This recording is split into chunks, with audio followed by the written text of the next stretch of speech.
Hi, Sarah. Hi, Alison.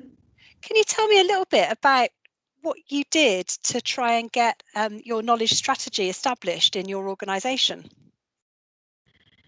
Yeah, so I think initially I started out by looking for opportunities just by dropping knowledge management into conversations that I was having. They weren't necessarily landing very well at the time, I think because perhaps people didn't really understand what knowledge management was about. Um, and then we had a new Deputy Director of Human Resources join the Trust, who'd already had some experience of knowledge management previously, and he was really keen to move something forward in our organisation. So it just so happened that when I mentioned knowledge management to him, it actually started taking off. That's really interesting. So what worked really well for you?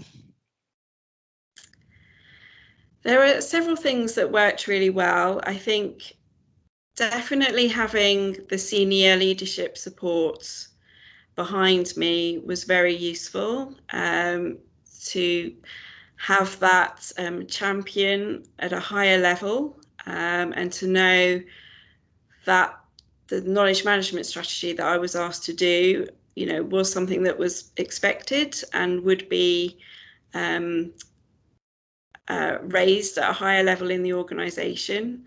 So that worked really well. At the time of writing, I didn't really have that many examples already out there that I could draw upon. So I basically had to start from scratch. But I found that whole process really useful because it helped me really get to grips with knowledge management myself, and that helped me articulate it better to the people that I was trying to communicate the strategy with, once it had been written.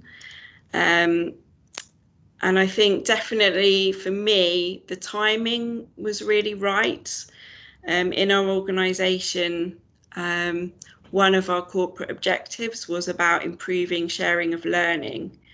So I had this really nice hook, that I could tie my knowledge management strategy into, and use the language that the organisation was using. And I think that really helped by explaining, kind of not jumping in straight away with the knowledge management strategy and trying to get people to understand the nuts and bolts of knowledge management tools and techniques so much. It was more about, we have a problem in our organisation about sharing learning. It's kind of getting stuck in certain departments and it's just not being spread across the organisation. And that was a known issue.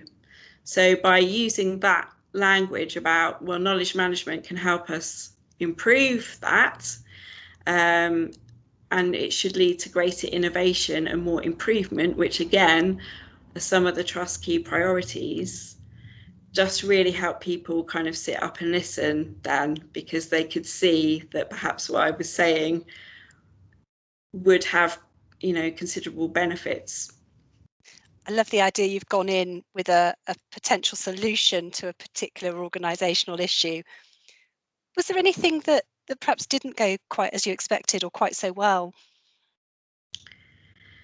I think one of the things was, I produced a knowledge management strategy, and it did go to the chief executive, and I had confirmation in email that he thought it was really great.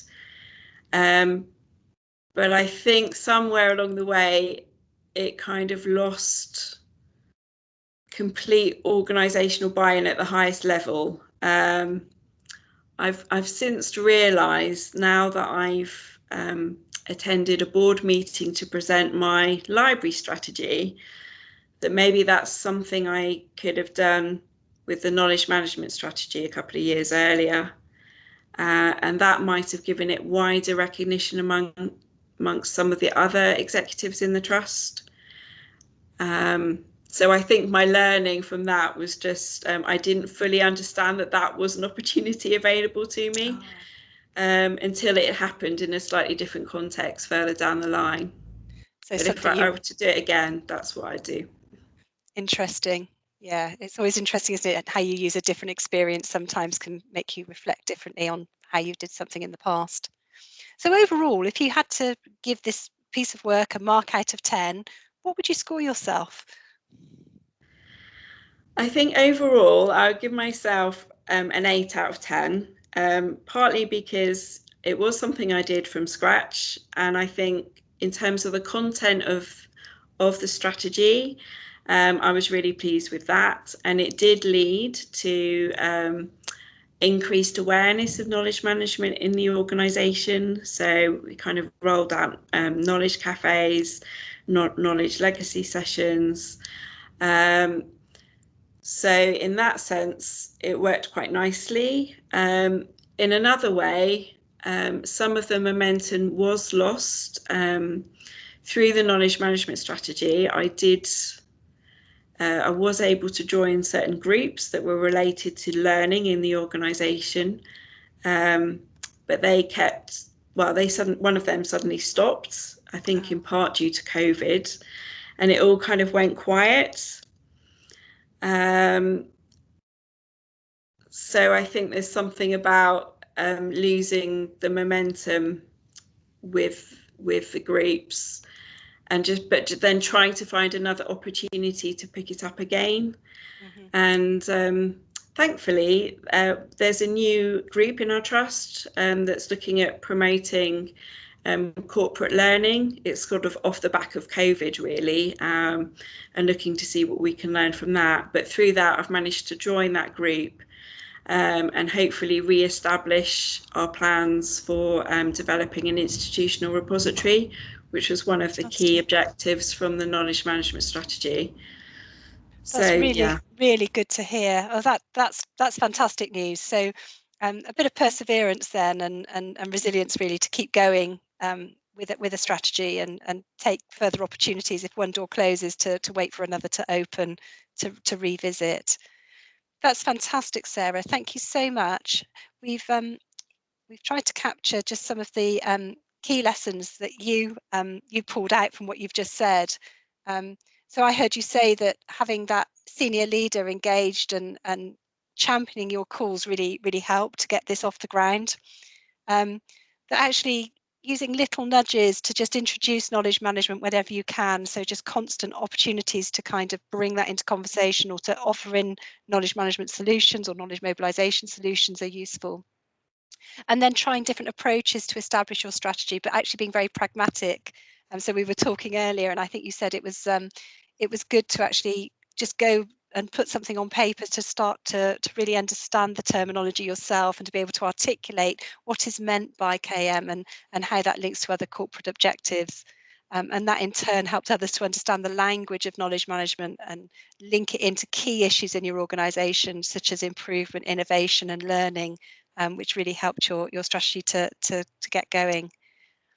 So we've also just written up you kindly wrote up your case study as well. So we'll leave that there for people to look at as well, in case that might be something they'd like to engage with and look at. And just leaves me to say thank you so much, Sarah. It's been really interesting to hearing how you've approached it and what you might do differently. And I'm sure people will find that really valuable and helpful. So thank you very much indeed. thanks, Alison, for the opportunity to share.